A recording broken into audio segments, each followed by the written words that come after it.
একদিকে মৃত্যু, একদিকে ক্ষুধা। সেজ বউ আর তার ছেলেকে বাঁচাতে পারা গেল না। ওরা শুশ্রূষা যেটুকু করেছিল সে শুধু মেজ বউ। আর ওষুধ দিয়েছিল মেম সাহেব, রোমান ক্যাথলিক মিশনারি।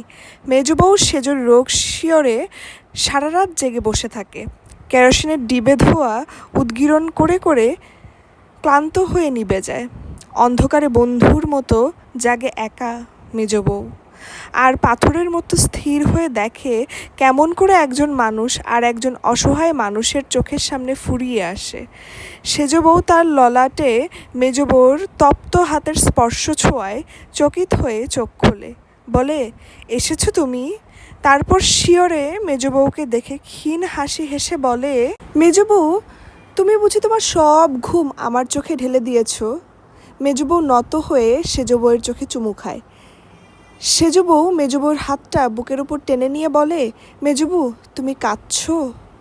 তারপর গভীর নিঃশ্বাস ফেলে বলে, কাঁদো মেজ বউ। মরার সময়ও তবু একটু দেখে যাই এই পোড়ামুখীর জন্য কেউ কাঁদছে। দেখো মেজ বউ, তুমি আমার জন্য কাঁদছো, আর তাই দেখে আমার এত ভালো লাগছে যে সে আর কি বলবো। ইচ্ছে করছে বাড়ির সবাই যদি আমার কাছে বসে এমনি করে কাঁদে, আমি তাহলে হেসে হেসে মরতে পারি, হয়তোবা বেঁচেও যেতে পারি। কিন্তু মেজ বউ, আর বাঁচতে ইচ্ছে করে না। এই ছেলের ভাবনা, ওর মায়া কাটিয়েছি। কাল ওর বাবাকে দেখেছিলুম খোয়াবে, বলল খোকাকে নিতে এসেছি। আমি বললুম, আর আমায়? সে হেসে বলল, তোকে নয়। আমি কেঁদে বললুম, জম তো নেবে, তুমি না নাও। মেজ বউ কান্নাদীর্ণ কণ্ঠে বলে, চুপ করে ঘুমো সেজ, তোর পায়ে পড়ি বোনটি। সেজ বউ মেজ বউর হাতটা গালের নিচে রেখে পাশ ফিরে শোয়, বলে, কাল তো আর আসবো না মেজ বউ কথা বলতে, ঘুমাবো বলেই তো কথা কয়ে নিচ্ছি। এমন ঘুমাবো যে গোদাডাঙায় গিয়ে রেখে আসবে 3 গাড়ি মাটি চাপা দিয়ে, যেন ভূত হয়েও ফিরে আসতে না পারি। দেখো মেজ বউ, কাল সে যদি শুধু খোকাকে নিতে আসতো, তাহলে কি হাসতে হাসতে পারতো অমন করে? আমায়ও নিয়ে যাবে ও চিরকাল।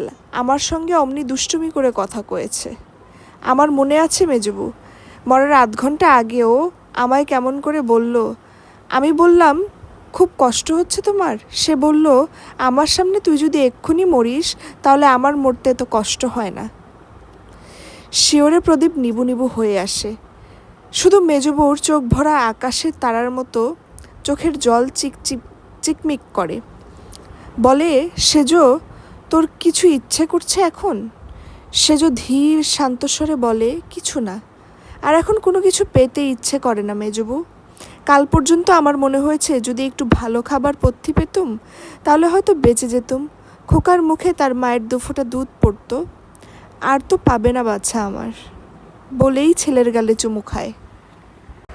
একটা আধার রাত যেন ডাইনির মতো শীষ দিয়ে ফেরে। গাছপালা, ঘরবাড়ি সব যেন দাঁড়িয়ে দাঁড়িয়ে ঝিমুতে থাকে। তারাগুলোকে দেখে মনে হয় সহস্র হতভাগিনীর শিয়রে নিবু নিবু পিদিম।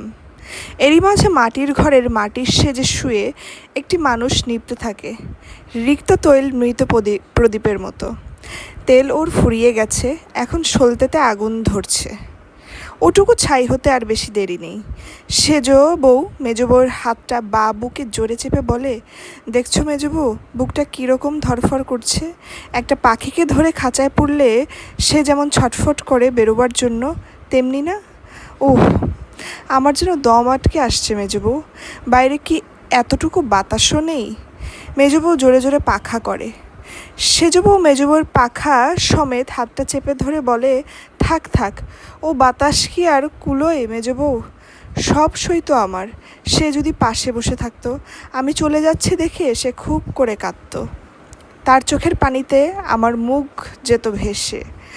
আর বলতে পারে না, কথাটা আটকে যায়, মুখ দিয়ে নিঃশ্বাস নেয়। খোকা কেঁদে ওঠে। মেজ বউ কোলে নিয়ে দোলা দেয়, ছড়া গায়ে, ঘুম আয় রে নাইলতলা দিয়ে ছাগল চোরায় যুক্তি করে খোকনের ঘুম নিয়ে। ভোরের দিকে সেজ বউ ঢুলে পড়তে লাগলো মরণের কোলে। মেজ বউ কাউকে জাগালো না। সেজোর কানে মুখ রেখে কেঁদে বলল, সেজ বোনটি আমার, তুই একলাই যা চুপটি করে। তোর যাবার সময় আর মিথ্যে কান্নার দুঃখ নিয়ে যাস নে। সেজ শুনতে পেল কি না সেই জানে। সে শুধু অস্ফুট স্বরে বলল, খোকা তুমি। মেজবউ সেজোর দুই ভুরুর মাঝখানটিতে চুমু খেয়ে বলল, ওকে আমি নিলাম সেজো, তুই যা তোর বরের কাছে, আর পারিস তো আমায় ডেকে নিস। মেজবউ আর থাকতে পারল না, ডুকরে কেঁদে উঠল। দূরে মুয়াজ্জিনের কণ্ঠে ভোরের নামাজের আহ্বান শোনা যাচ্ছিল, আসসালাতু খায়রুম মিনান নাউম। ওগো জাগো, নিদ্রার চেয়ে উপাসনা ঢের ভালো, জাগো। মেজবউ দাঁতে দাঁত ঘষে বলল, অনেক ডেকেছি আল্লাহ, কিন্তু আজ আর তোমায় ডাকবো না। সেজোর মুখ কিন্তু কি এক অভিনব আলোকোচ্ছ্বাসে আলোকিত হয়ে উঠল। সে প্রাণপণ বলে দুই হাত তুলে মাথায় ঠেকালো, মুনাজাত করার মতো করে ঊর্ধ্বে তুলে ধরতে গেল, কিন্তু তা তক্ষুনি ছিন্নতলার মতো এলিয়ে পড়ল তার বুকে। মেজবউ মুগ্ধের মতো তার মৃত্যুপাণ্ডু মুখে শেষ জ্যোতি দেখালো, তারপর আস্তে আস্তে করে তার চোখের পাতা বন্ধ করে দিল। প্রভাতের ফুল দুপুরের আগেই ঝরে পড়ল। মেজবউ আর চুপ করে থাকতে পারল না, চিৎকার করে কেঁদে উঠল, মাগো তোমরা উঠো, সেজো আর নেই। প্রভাতের আকাশ বাতাস হাহাকার করে উঠল, নেই, নেই, নেই।